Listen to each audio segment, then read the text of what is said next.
a lot of people are coming in. So yeah, welcome to everyone for this session. So we're happy to have Lars from Microsoft CAT team with us today, and to talk about the Copilot experience in Fabric and Data Activator as well. And there's going to be a lot of demo, right, Lars? Yes. Yeah. Yeah, so so let's just we can start and just kick off the session. So if anybody has any questions, you can post it in the chat. So and I don't know, Lars, do you want to take those questions afterwards, or do you want to? How do you want to proceed? No, we can take the questions as they come when we when we can make a pause in the presentation or demo. Yeah, for sure. So so the floor is yours, Lars. Yeah. Great. So let me share my screen here.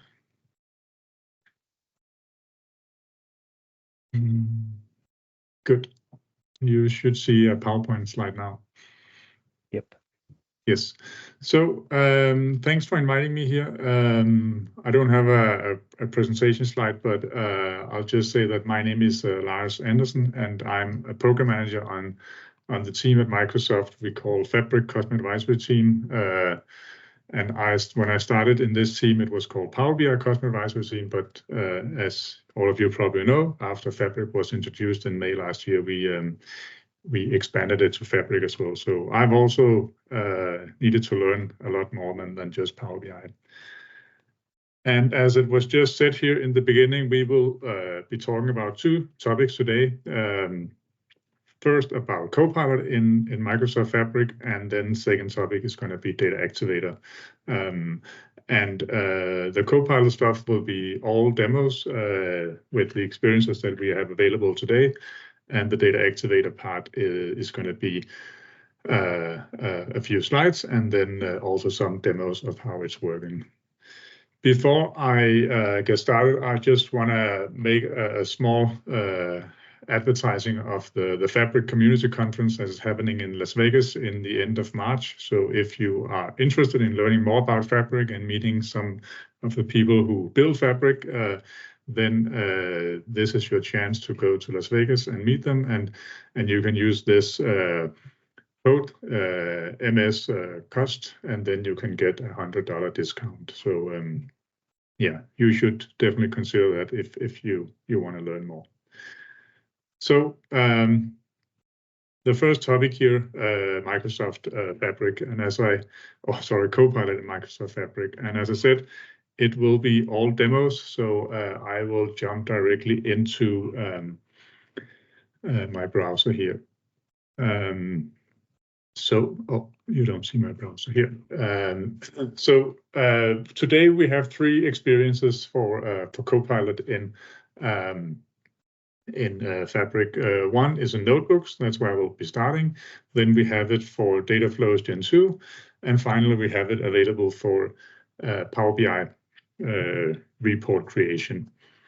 And just before I joined the call here, I installed this package here that is a prerequisite to install it manually today every time.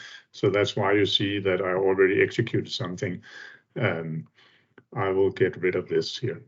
So when we talk about Copilot in notebooks, we actually have two ways to use Copilot. One of them is to use it let's call it the normal way, which is click on Copilot, and then you see Copilot in the right-hand side here.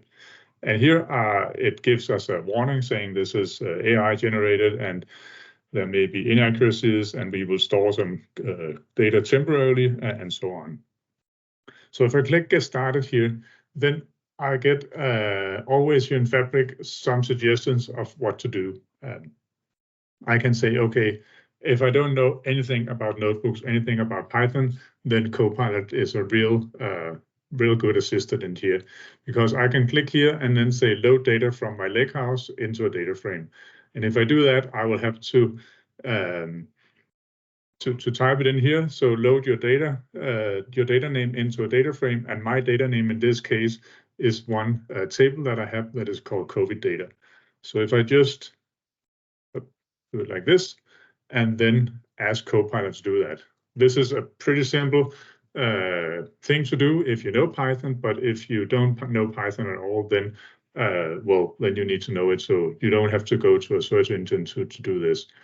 So in a few minutes, or a few seconds, we will get this. So here it says that you can import data from a table to a data frame using the following functions. And that's going to show you here. So it's going to say data frame equals spark.sql, and then it's going to do a select from this data into using two pandas. And it says here the limit 1,000 clause is added to avoid loading too much data into memory. So if this is something that I want to use, I can click on this button, insert code, and then it will insert this specific code into my notebook, so I can run it here if I like. I can try to run it, and hopefully it works, but in some cases you need to fix errors if it's not working. So the visual result of this will just be that my code completed, because it's not generating any visual output in here. So it succeeded, and it gave me one warning because my data is skewed, but that's fine. What else I can do here is, if I don't know anything again about Python, which is the way we usually work here in the notebooks, then I can ask Copilot to generate some insights from my data. By doing that, Copilot will give me a nice description of what I can do. And again, it's working, so it takes a few seconds to return the result. But once the result is there, then we will get a list saying, okay, to generate insights from your data, you can perform these operations. So let's say that I would like to do some descriptive statistics, then I can actually take this, and then I can paste this text in a new prompt here. And with this one, I'm more specific on what I actually want to do. So now I will get some code that I can use. You may have noticed that when I do some of this, so now we get, if I expand this, it says here to calculate descriptive statistics such as mean, median, blah, blah, blah. Then you can use this code, and I could do the same as you saw before. And every time that I do this, I get a nice description of what it's actually doing. And furthermore, I also get some suggestions from Copilot to what I may want to do next. So can you provide an example of how to calculate quartiles using NumPy library? So if I click on this, then it will answer this for me. I'll just cancel this for now. So this is one experience that we have in Copilot in notebooks, which is the pane experience here on the right-hand side, that we have in many other products as well.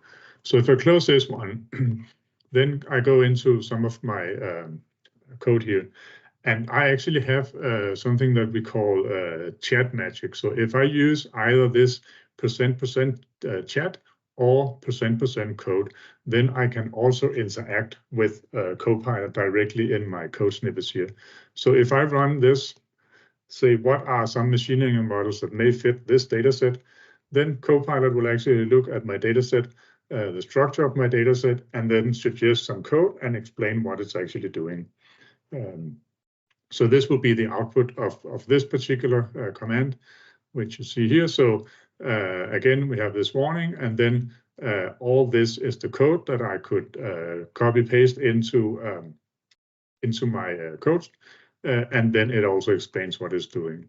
If I use the %% code instead, and in this case I'm asking to generate code for a logistic regression for this data, then it will actually put the code directly into a code snippet here, and then I can run it. Any questions to this part? Does it also can look it up to Fabric documents that we have? For example, if I'm interested in doing things based on the new feature released or something like that. So would it go back and use that, or it will just use the GPT 3.5 or whatever the LLM this will be using whatever it's trained to do in here, and I'm actually not 100% sure which version of ChatGPT it's using, but it will be updated with the latest functionality. But we also have to remember that right now Copilot is in public preview, so it is limited what's available today. But we continue to evolve, and as I said, we have 3 experiences available with Copilot today, and we have more experiences in Fabric itself. So Copilot will evolve into becoming available in all experiences eventually. Okay, then I'll move on to the next part here, which is Data Flows Gen 2. And it's important that it has to be Data Flows Gen 2 because that is the new data flows generation here in Fabric. So what I have here is I have 5 queries. And if I look here, for instance, at my sales query, then I can expand Copilot, and then I'll get Copilot on the right hand side here. So one thing I could do, if this was something that was created by someone else than me, and I didn't know what it was doing, I only have 3 steps in here, but nevertheless, I can ask Copilot to say, describe this query. And now Copilot will look at what's actually happening in this query, and then it will give me a text description of these 3 steps. So here, so it's saying that it's connecting to my DW database on this server, and it's selecting the fact table, and then it's renaming some columns. So that's all good. So let me try to do something, add something to this query. So this is sales data. So I have a column in my data that has a sales amount here, and I would like to add a new column with sales amounts, including tax. And in Denmark, where I'm based, the tax is 25%. So I ask Copilot here to create a new column for sales amount, including 25% tax. And this is a pretty simple operation that you could do yourself, but you don't have to go in and create the formula when you use Copilot, because now Copilot will take the sales amount column and then create a new column if it's working. Yeah. So now we can see here that it's adding a column, and then it's doing the sales amount and multiplied by 1.25. What I could do more about here is that I can say, okay, I would like to rename this column because it doesn't have the right name. So I can just say rename column to sales, including tax. And because I just created a new column, then Copilot will know that I'm referring to the column that I just created. And another thing that I could do here is that I have this sales for individual sales orders, and maybe I would like to have an indication whether the sales is high or low. So what I could do is, without telling Copilot anything else, by saying, create a new column to flag high or low sales amount. Then Copilot will create a new column with this condition, and it will look at the data and say, okay, when is sales high and when is sales low? If I wanted to adjust this, then I could say, okay, the sales is high when it's above, let's say 800.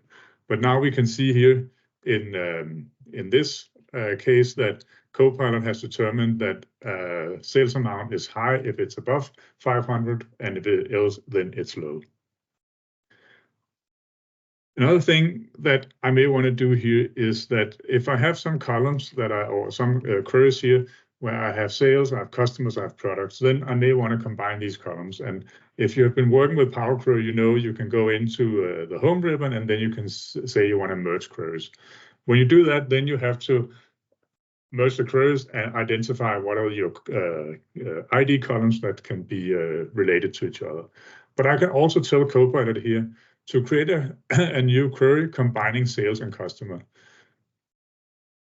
Of course, it needs to know that sales and customer are my queries, but besides that, I'm not telling Copilot anything else. So now Copilot will know that it has to join these two tables using the custom ID from the source table and the custom ID from the other source table here.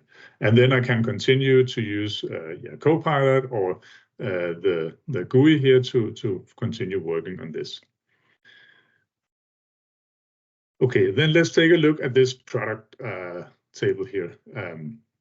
So on product table, every time you use Copilot and Fabric, it's tailored to the specific context you're in. So when I was in the notebooks, I would use Copilot to create Python. When I'm in data flows, then Copilot is taught to do Power Query or N scripts.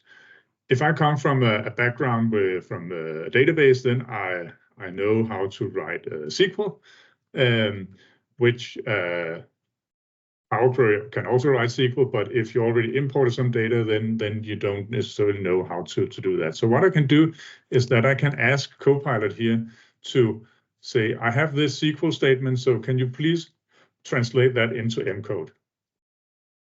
And then if I do that, I will get a new step here where it's, as you can see in this SQL statement over here, it's selecting category name, a subcategory name, and then counting how many rows are in each from this the database table and grouping by category name and subcategory name and ordering by count.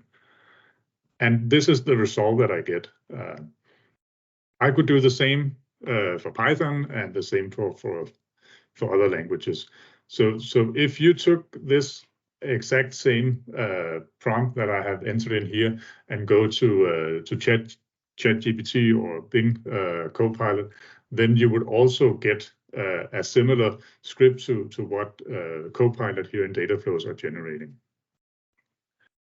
So one last thing I want to show in here is that we can actually also generate a completely new query. When you work with BI, then you always need to have a date table. And I already have a date table in here, but I can actually ask Copilot to generate a completely new table. So what I'm doing here, I'm pasting in some pre-written text, but here it says that create a new query that lists all dates from January 1st, 2023 to current date, and add columns for weekday, month name, month number, and so on.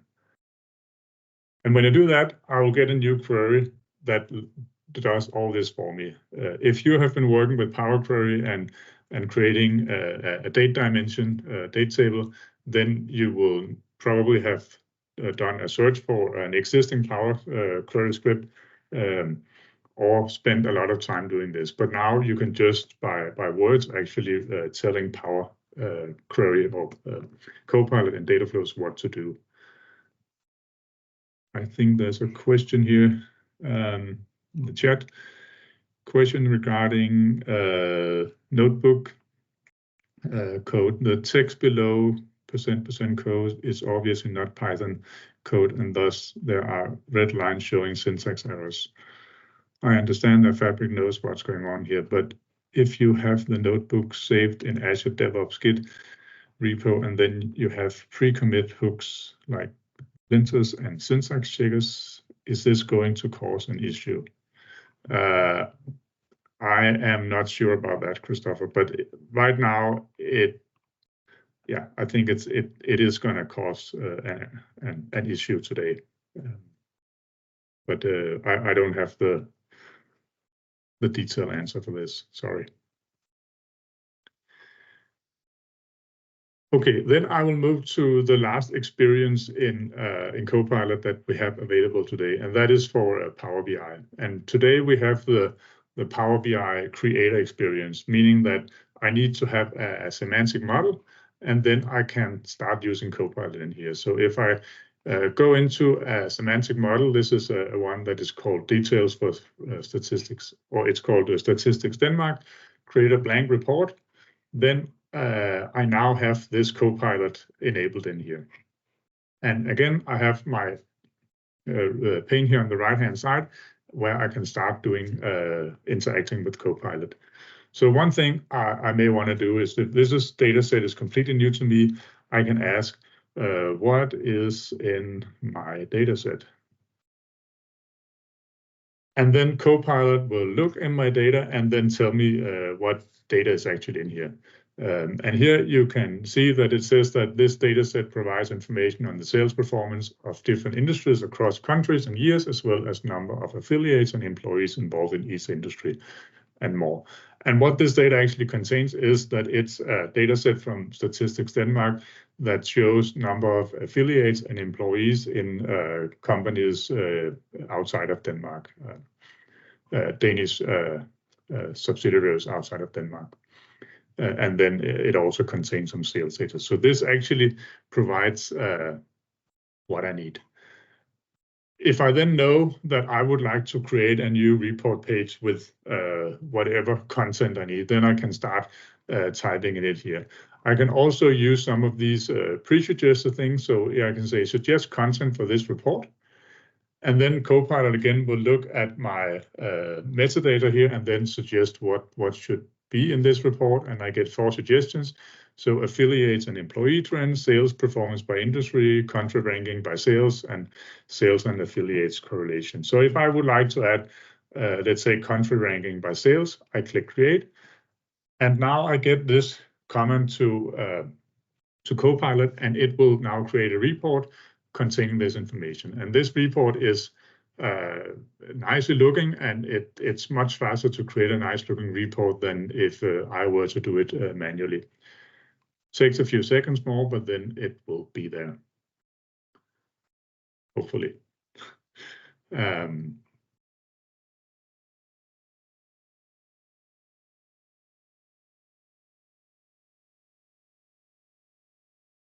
Yeah, so now I got this sales ranking analysis. I have some different visuals in here. I can also, I have a pre-written comment here, so I can create another report page with analysis of sales and number of affiliates by industry and year.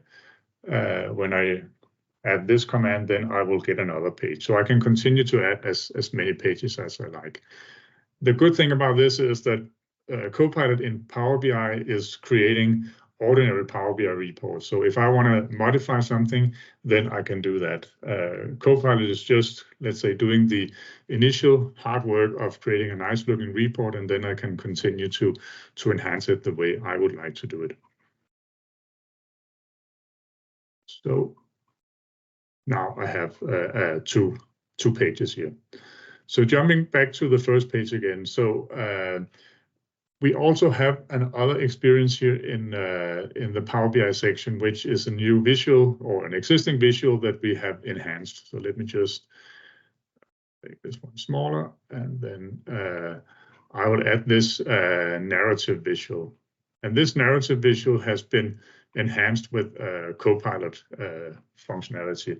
So if you use custom, then you're using the existing version, which will give you a narrative, a text description of the visuals that you have in the page you're on.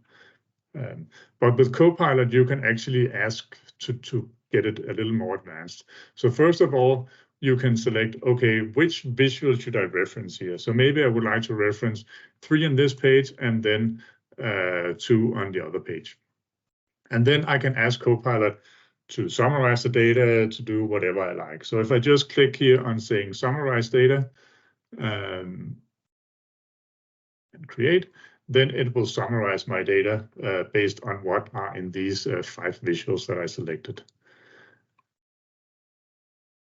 And of course, when you distribute this report to the consumers, it will be context specific. So if you do slicing and dicing, then it will also change the text that is written in here.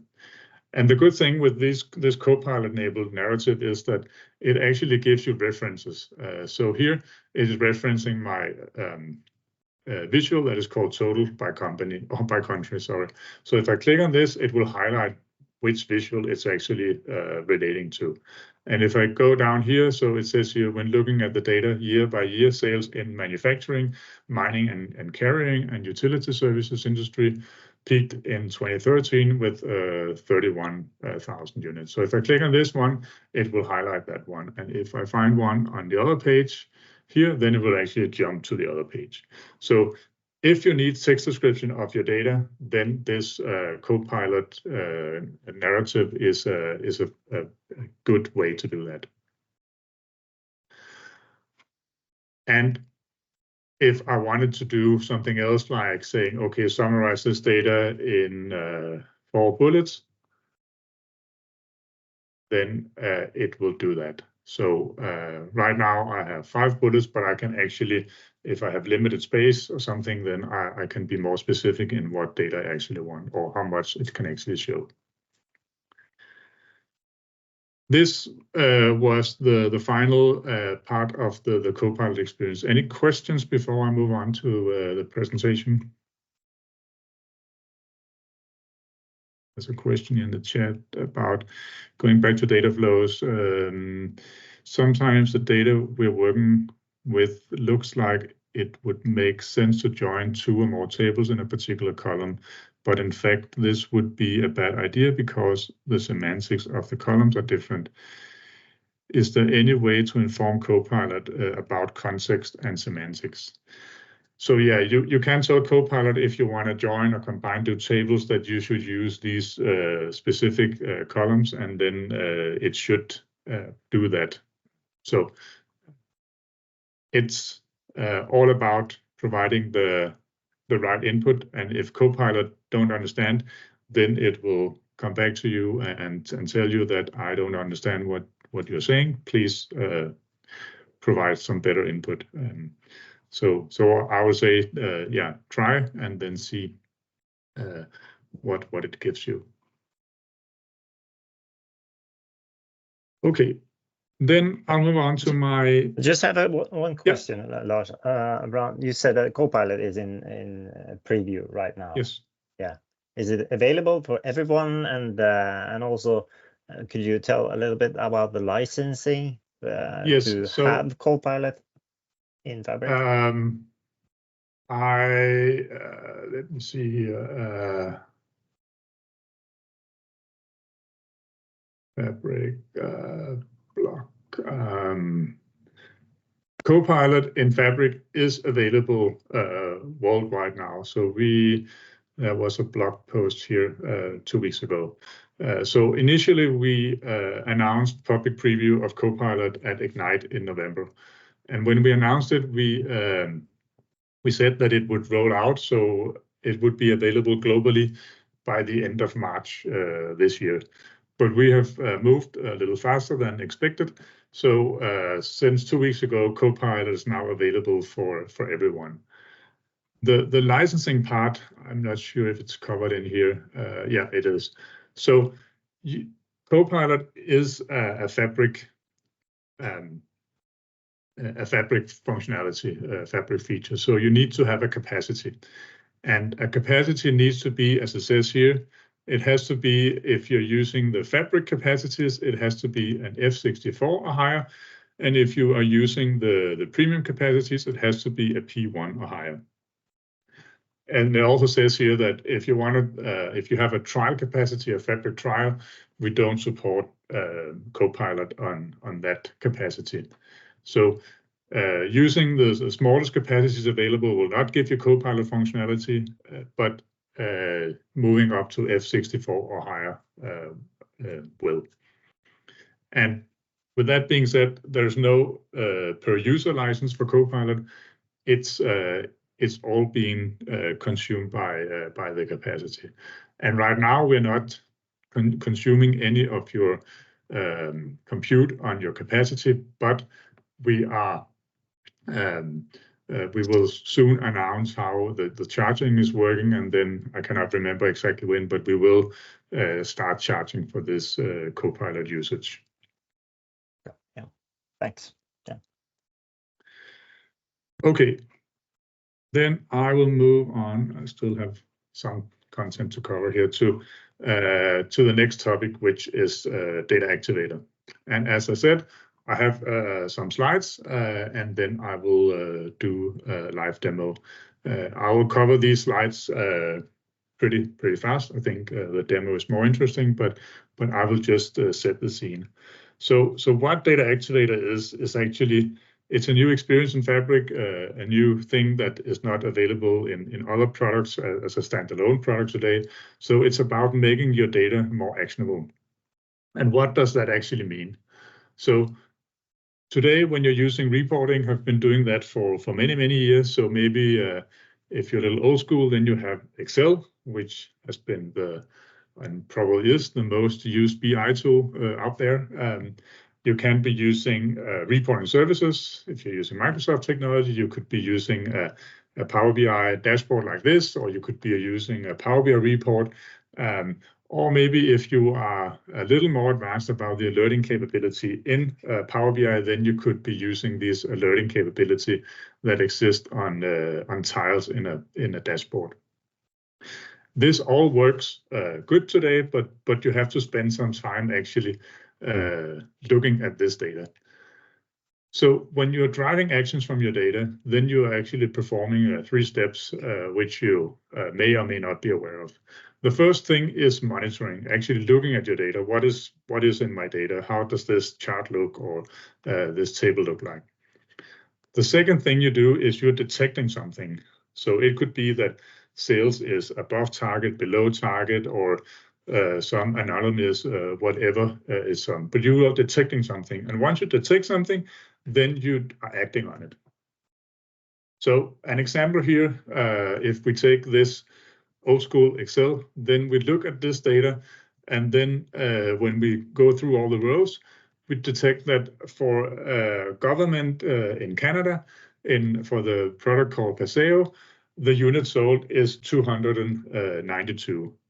And when I look at all the other rows, then I can actually see that unit sold is lower than expected, and then I need to do something. So doing something could be call the sales manager and ask why this is happening, check the inventory level or whatever, but do something. Go through the steps, monitor this, look at the data, detect what is going wrong, and then do something. So a few examples that we heard when building Data Activator. We had a lot of conversations with customers where they had some use cases. So just to highlight 3, one could be in finance, and you would like to request a payment from a customer or internally when invoices are overdue. This may be something that your finance system can do for you, but if you load your data into a data warehouse, then you are decoupled from your finance system and may need to have a process for doing this. It could also be if you're in manufacturing and you want to notify a recipient if a shipment is delayed. And the third example here is in retail. If you have a freezer, then you would like to get an alert if the temperature is too high. So this is just example of what you can do. And I'm sure depending on your industry and so on, there are many other examples where you actually want to get alerted proactively instead of looking at reports and then be more reactive. So how do you actually drive action from your data? So as I said today, you may want to do this manually. Look at this Excel report or Power BI report, and then once you find something that you need to act on, you do that. It's very labor intensive and it's hard to scale and maybe not the best way to do it. Then you may want to have a solution where you're coding something, develop a program that can do this alerting for you. It's normally expensive. It can also be hard to scale because of the cost and resources required, and it's definitely not agile at all, because whenever you need to define some new rules, well, then you have to develop something new. So the optimal way would be to have a no-code solution where you can actually empower the business analysts, the experts who know when they need alerts, and to alert the relevant stakeholders. And that's where Data Activator comes into play. So 4 more examples of what you can do with Data Activator today already. One is this simple rule that if you are greater than a specified threshold, then you want an alert. So in this case, alert me when the temperature exceeds 32 degrees. This results in a lot of alerts because it in this case, let's say that I get my data points flowing in every 10 minutes, then every time it is above 32 degrees, then I would get an alert.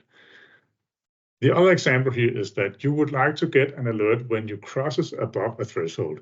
So in this case, it means if I just get my laser pointer here, it's okay. Yeah. So in this case, I get 3 the first time, but with the next one here, I will only get 1 the first time it crosses above, and then I won't get a new one until it crosses again. So here, the same data coming in, but a lot fewer alerts. Third example here is that if it crosses above and stays above, so in this case, if the temperature stays above 32 degrees for more than 15 minutes, then I would like an alert. If it only happens once and then the temperature comes down again, then it's not a problem at all.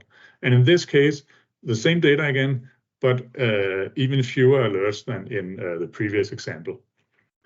And the final example I'll show here is that if something happens a number of times, so in this case, if it crosses above 32 degrees in 1 hour, then I would like to file a ticket or get an alert.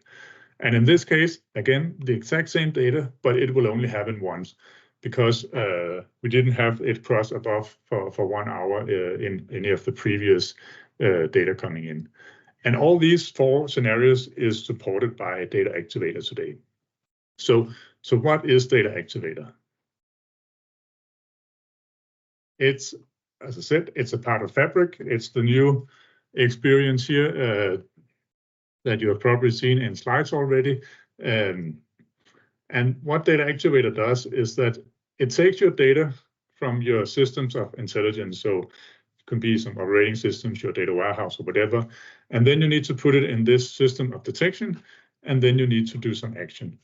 And you already have your systems of intelligence, and you may already have actions as well that you send emails or something. But when you put Data Activator here in the middle, then you can actually have, as I said, these business analysts who don't know anything about developing code or anything, but they can configure alerts and then they can start using them. And then they can close the loop, because once you have the actions that are relevant, then you can do what is needed. So the way it looks in a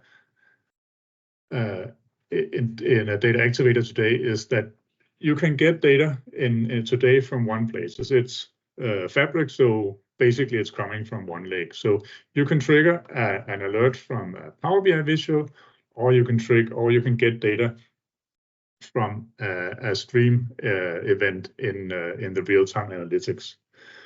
Once you have some data as input to your Data Activator, then you will have your model, so that is what data is coming in. Then you can define your rule, saying if it's above something, and then you define what you want to do with the trigger. And this trigger can be output as a Teams notification, as an Outlook email, or you can start a Power Automate flow. And what this slide also says, that you can actually do this with real-time streaming of data. So if you have an event hub where data is flowing in, then you can actually use Data Activator to monitor this and then act on it automatically without doing anything. So with that, I will go to my demo part here. And my example here is taking data from London Bicycle Hire, where they have an API where we can get data from docking stations, and then they are streaming into Fabric. So my first demo will be taking some streaming data and then configuring how I can actually output this data into a Teams notification. So here. So now I am in in Fabric workspace,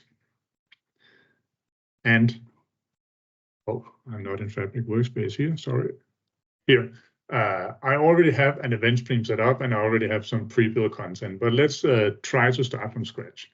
So I go into my event stream, and as I said, this is data streaming from this API that has been built by this London bike hire. So it's coming in here from an event hub, and in the event stream in Fabric, I can configure a destination here, a new destination. It could be a custom app, a lakehouse, a KQL database, or it can be a reflex item.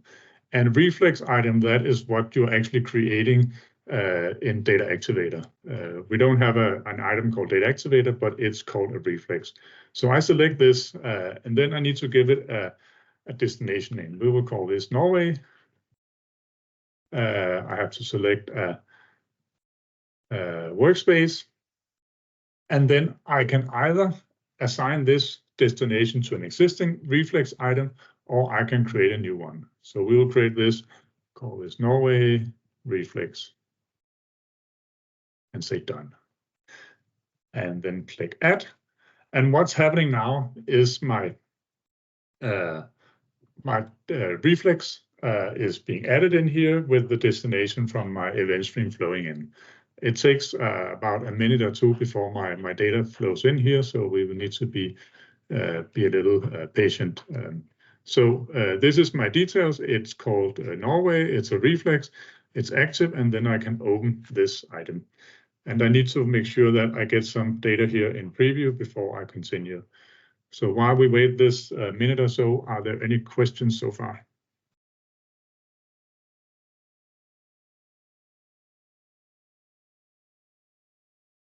No questions. No.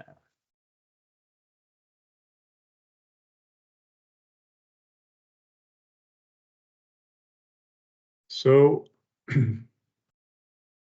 this is why I should sing a song and tell a joke, but I will hope that it's ready now, because if I don't get this data in here, then the rest may fail. So we just need to be a little patient.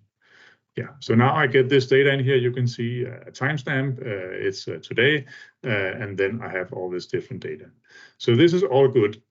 Now I want to look at this in my Data Activator environment, in my reflex item. So I click open this item, and it will launch this reflex item that we just created. And in a reflex item, we have two parts. Down here, we have the data part, where we are coming in now, and then we have the design part. And the data part is where our data is flowing in, either through this event, which is coming on an ongoing basis. It could also be my Power BI model that is coming on a more infrequent basis, maybe get updated once a day. The design part, that's where I design my triggers, which we'll see in a minute to see what is my threshold and so on. So there's a question here in the chat says, I'm curious about your connection to Bike API to get a stream. Could you tell a bit about that? First of all, I didn't create it, but there's a Python script running on a virtual machine that is input for an event hub, and it's the event hub that is the source in this event stream in Fabric. But yeah, let's take that offline if we need to go into more detail. But it's basically the output of the event hub that is being used in Fabric. So now, while I answer that question, we see every time new data arrives, then it's highlighted with this green color. And then I can see a number of events per hour. So this is all nice. I have all my data, a timestamp, a bike point ID, which is the unique identifier of a docking station, a street, a neighborhood, and some other details. Here in the end, I also have some system data. So you can see here that's an event hub, signal ID, which is a Data Activator ID, and a timestamp of when this data was actually ingested to my reflex item. So what I want to do now is I would like to make some data that I can use to configure this trigger. So I will use bike point ID, which is, as I said, my unique identifier for the docking station. So I can create an object, and I can call this docking station. And by default, Reflex Data Activator will ask me to go to the design mode after I create my object. So I'll keep that, and then I will jump directly to design mode.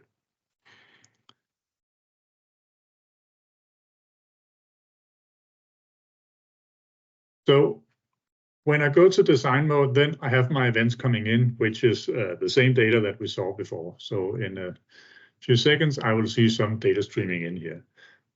What I can see up here is I can select to have data for up to 90 days if I like, but if I want to look at a fewer time frame, then I can say, okay, I just want to see data for the last hour.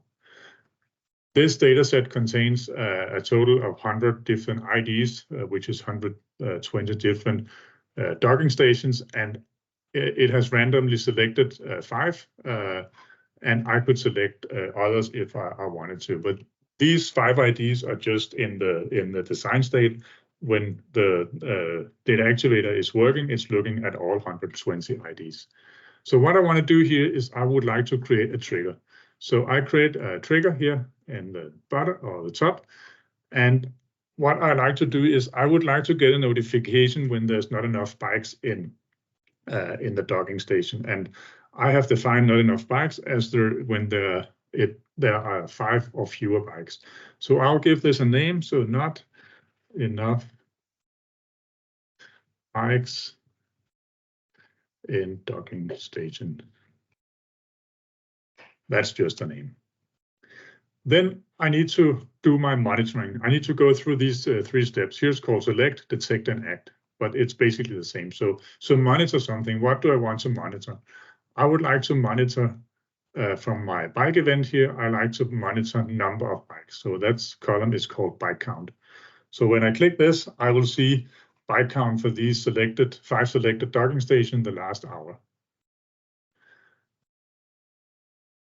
And while that is loading, then I would like to do my detection. So I want to define my rule. What should I actually do? So you can see here that I have 3 types of detection.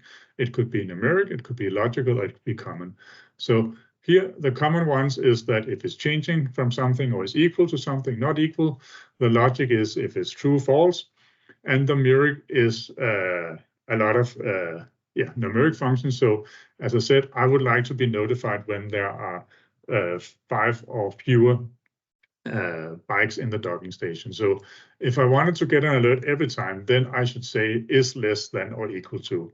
But as this data is flowing in on a very frequent basis, then I could end up getting a lot of notifications about this. So I only want to get a notification when it becomes less than or equal to, and I will say 5. So what's happening now is while we're in this design mode, it will actually look at my data. And again, remember, I looked at the data for the last hour. So in this chart, in a few seconds, it will highlight how many times would this alert have been triggered if it had been running in the past. And when we look at this data up here, then it will probably not have triggered anything because these 5 or less is not there. But it really does matter. I could say that it have to go from 17 or less, then we should see some coming in. So this is live data coming in. So let's just see if it detects something. Okay, so while this is loading, I will move on here to the last section, my action. And my last action, as you saw on the slides, I can do 3 things. I can send an email, I can create a Teams notification, or I can do a custom action. We'll come back to the custom action in my last part of the demo, and that is my Power Automate. So for this one, I would like to create or send a Teams message. And here I could give it a headline saying not enough bikes in docking stations. And that's it. I'm sorry that it's not really showing any data here. It's this is what's happening with live demos, but eventually it will show something in here. Then I can save this. And now that I created this reflex item from scratch, I need to start it before it actually starts sending me Teams messages. So I click Start, and if this happens, then I will start seeing Teams notifications being sent. And I don't know why this is not working with me now, but normally I should be able to click Send me a test alert, and then I would get a Teams message with that alert. But let's just refresh the browser. I can show you while it's refreshing what a test message would look like. So it would look a little bit like this, which I did a few hours ago. So it says not enough bikes, and then it's giving me some details. And for some reason, maybe it's because it needs to load here. Okay. We are not going to wait for that. But as you can see here, it will give me this notification with some details. And by default, it won't tell me anything specifically, but in my notification up here, it actually has more details. So this part here, these two parts are the default ones, but it also has neighborhood and street. And that's because I configured some properties that I can actually add to my Teams notification. So if I go back to my reflex item, I can create a new property. And this one we will call neighborhood. And the property is something coming from my data flowing in. So it's called neighborhood. Save this. And then I can create another property that is called street. And again, coming from the data flowing in, and save. Then I can go back to my trigger. And then now I get this send a test alert. So let's just try that before we do anything else. And then I hope it will give me an alert immediately.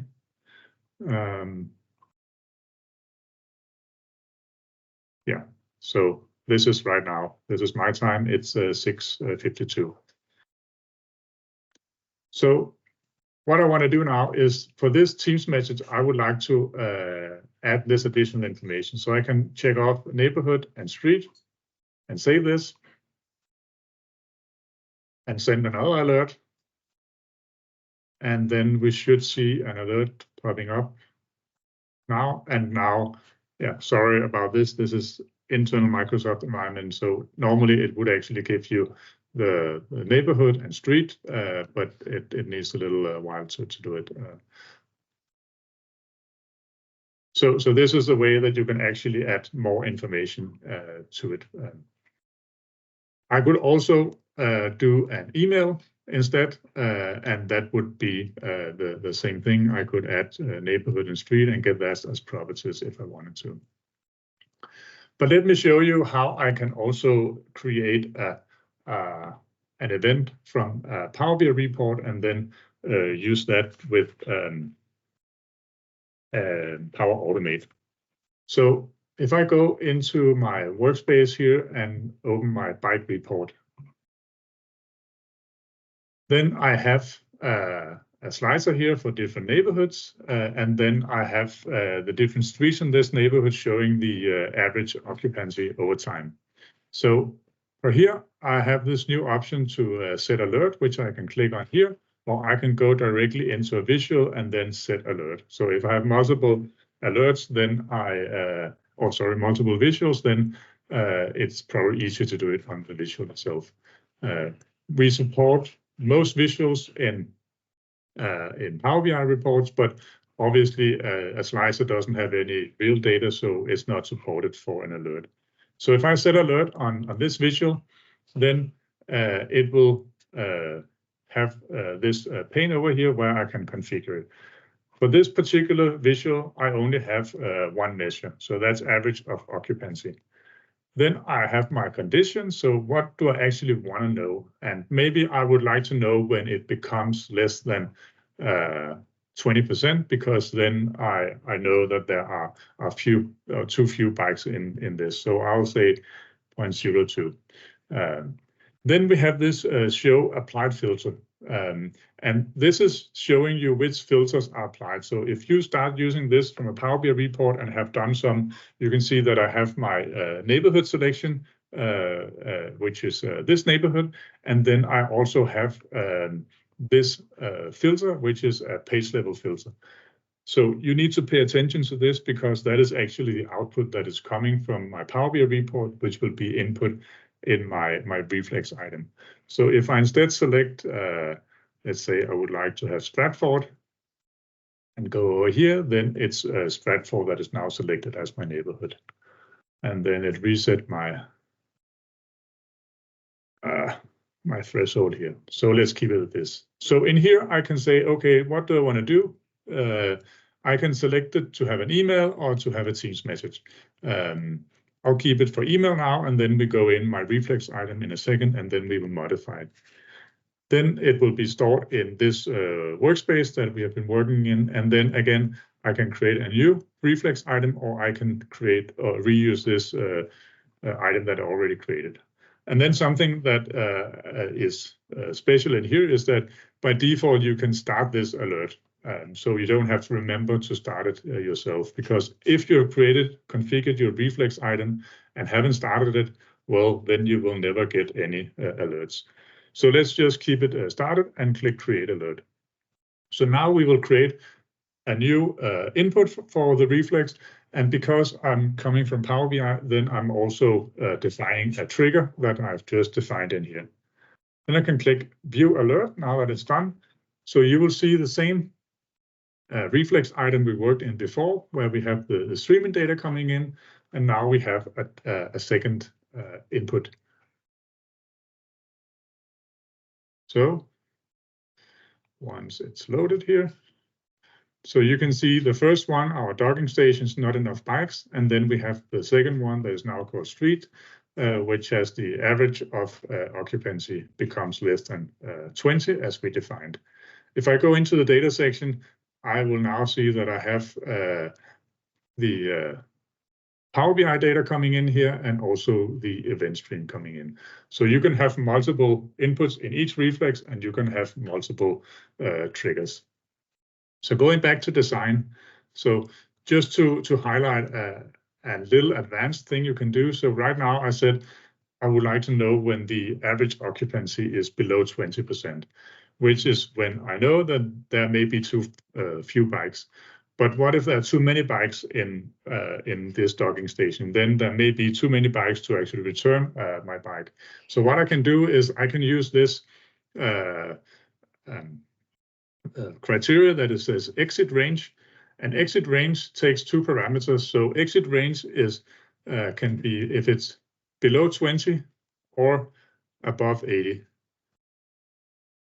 Then I can say that this is alert if below 20% or above 80%. So whenever it is exiting this range, then it will send me an alert. And yeah, it's not really showing any data here, but that should come eventually. So when I configured this in my Power BI report, then I told it to do an email. And I told you that I would like to show you how to use Power Automate. And Power Automate is this custom action, and that's not available yet. And the reason that it's not available is that I haven't defined any Power Automate flow that I can use. So in order to do that, I have to go to this ribbon up here, and then under custom actions, create something. And once you have created a custom action in your reflex item, then you can actually reuse it across multiple triggers if you like. So I click create. And then I see this dialog here. So first I have to give it a name. So we will call this my first custom action. Then I can add some input fields. And these input fields can be something that is coming from my action. So that could be, for instance, that I would like to input my street or my neighborhood in this case. So for this demo, I will just call it my input. and then I add it. And I can have multiple input fields if I wanted to. Then the third step here is my connection string to this reflex item. So I need to copy this, and once it's copied, then this dialog will open the option to create a Power Automate flow. So if you ever worked with Power Automate before, then you will this will be familiar to you because it's just an ordinary Power Automate flow. The only special thing is that the trigger for this flow is going to be my data activator or reflex item. So it's going to launch in the new designer, which I don't like. So I'll go back to the old designer here. So in a Power Automate flow, you need something to start the flow. That can be a trigger coming from outside Power Automate, or it could be time-based, or it could be manual or something. In this case, as I said, this is my data activator. So I paste in the connection string, which is pointing to the reflex item I created. What I want to do with this Power Automate flow, well, again, if you're familiar with Power Automate, you know that you can do a lot of different things in here. So for this demo, I have created a nice SharePoint list. Who don't like SharePoint list? And whenever something is happening, I would like to insert a new row. So here I have a title, I have some data activator input, and then I have an insert time.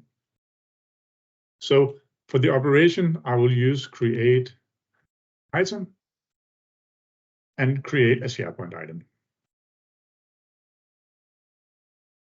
So here I have to find my site, my initials, and in this site I have my SharePoint list, so I have to find this as well. So it's called Data Activator Demo.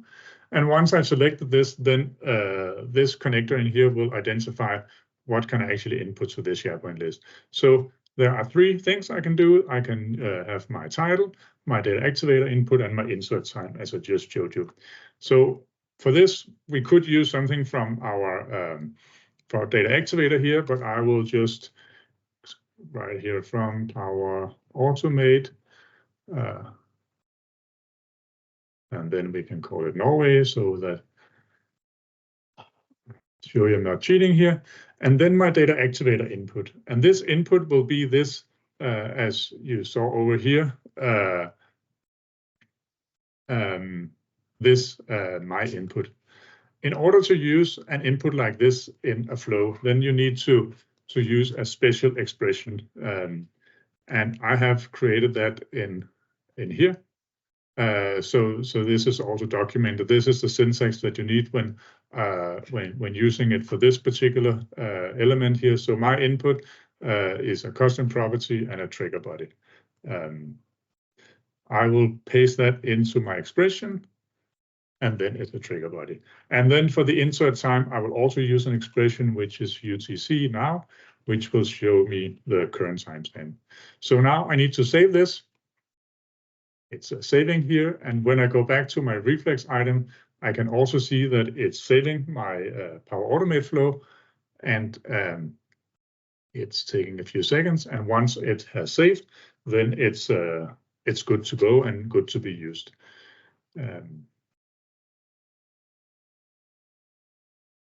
Here, and then I click done. So now under custom actions, I still have the option to create, but I also have the option to delete a custom action that I already created. But what I'll do here is that now instead of email, I will select this, my first custom action. And in here, I have this, my input. So we can say this, we can call this hello Norway. And then if I had defined multiple properties, I could use those in additional info. I will just save this, and then in a second, I should be able to send a test alert if it's working. Before I do that, I just want to show you, if I go to the other trigger that we created before, then I also have the option to use the same Power Automate flow because it belongs to this reflex item, so it's a reusable component. So going back here, that it will now allow me to send a test alert. Okay, I will refresh, see if it helps.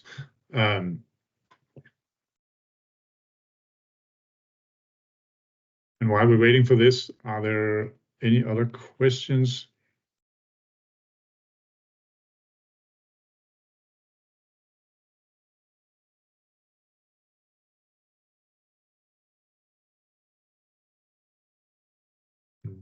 No questions. Let me see. Update. Yeah.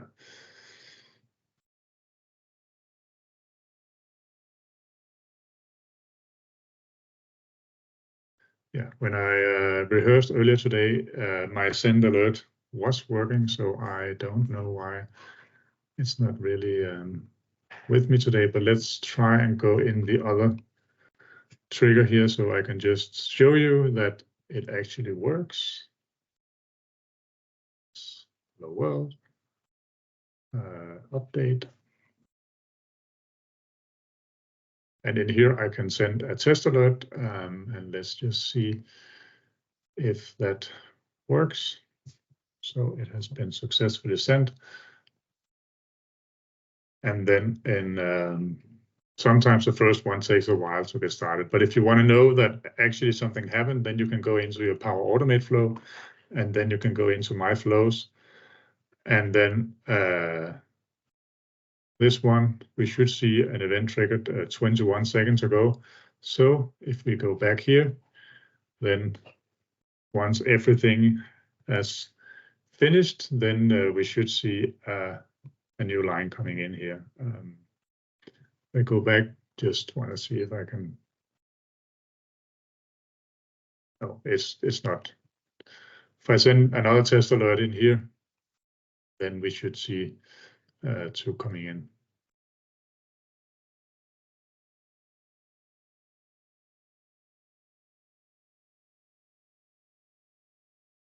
Normally, I don't need to refresh, but let's see. Yeah, so now I got this Power Automate Norway and Hello World, and has just been inserted now. And this is using UTC now, so that's 1 hour behind my time zone. Okay, that actually concluded the demo. I have two more slides, I think, just to highlight some of the key points here. So this is a way to drive automatic actions from your data proactively without having to manually monitoring stuff. Just configure what you need, and it can be done by a business user. As you saw, we can define pretty complex conditions without writing code. I didn't show you that, but you can actually also set up filters and other things if you like that. So if you like an alert that should be for different thresholds for each neighborhood, then you could define triggers for each neighborhood. Then today we can connect to event streams and to Power BI. We can get the action in emails, Teams, or Power Automate flows. And the next steps look at the public preview announcements, which happened in October last year. The Fabric blog will have announcements when new things are coming to Data Activator. And there's also the Fabric community where there is a section for Data Activator. Any questions before we wrap up?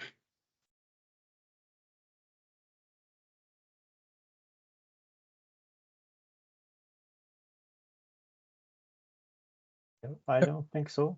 Puneet, do you have any questions? Or no, not at right now. But I'm quite fascinated by the functionality of Data Activators. It looks like it's bridging the gap. Now we can take action on the data. So it's pretty cool. Exactly. I think, Joanna, you have your hand raised. I really loved it. It was so slow paced, so really cool. Thank you. I'm wondering, could you show again the components that we had in Data Activator? Because there was different objects that you made and different triggers. What was the difference, and why can you make multiple objects in a reflex? I'm just wondering. Yeah. So in here for the input, it's coming from my data, which is coming down here. So if we look at this event, so I can create different objects from not in here, but in the data section.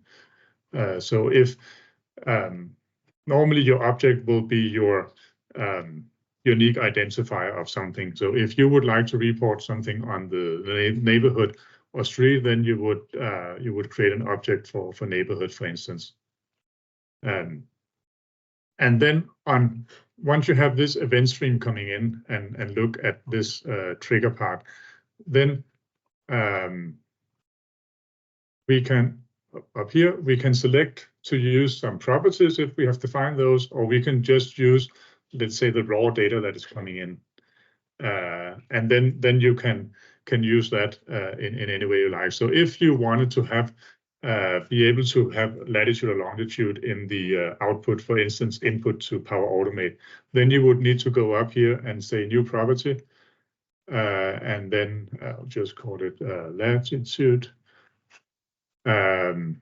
Select something, and then we select latitude and save it, and then I can use that in my trigger. What you can do as well, so this additional info here is where I check boxes.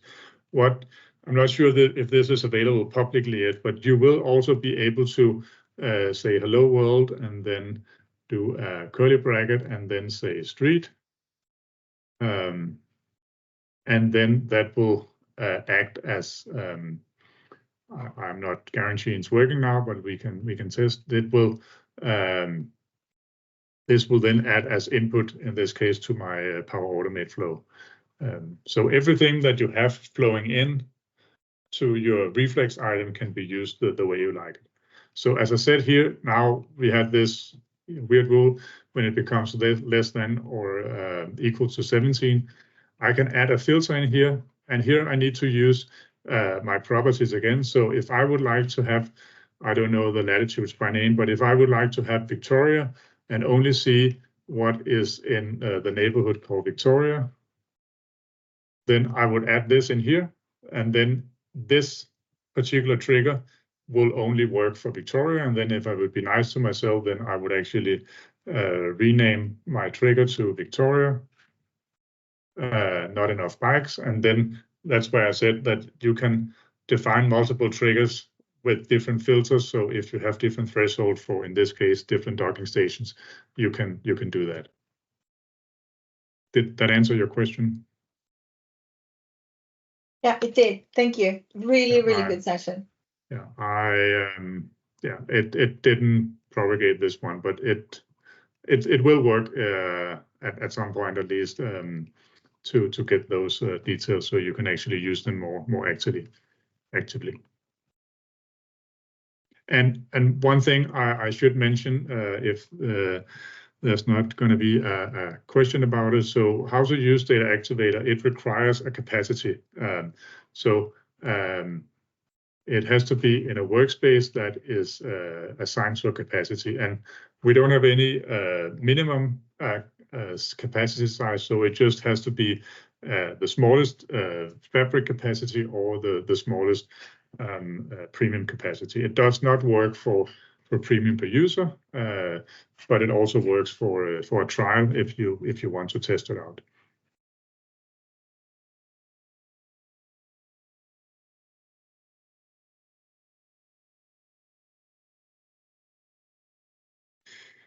But if there are no more questions, then I would leave it to the host to say something.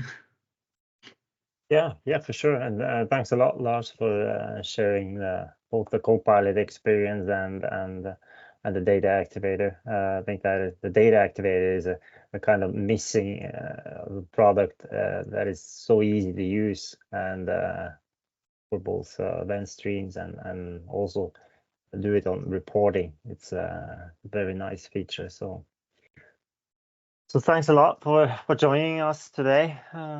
Yeah. Thanks for sharing.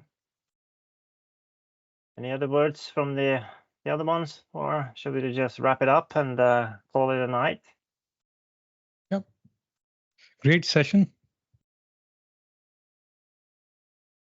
Yeah, it was really nice. So thanks thanks again, Lars, for having the time to present for us. Yeah. You're welcome. Yep. Enjoy the rest of the day. Yeah, Bye, you guys. too. Okay, yes. Bye-bye.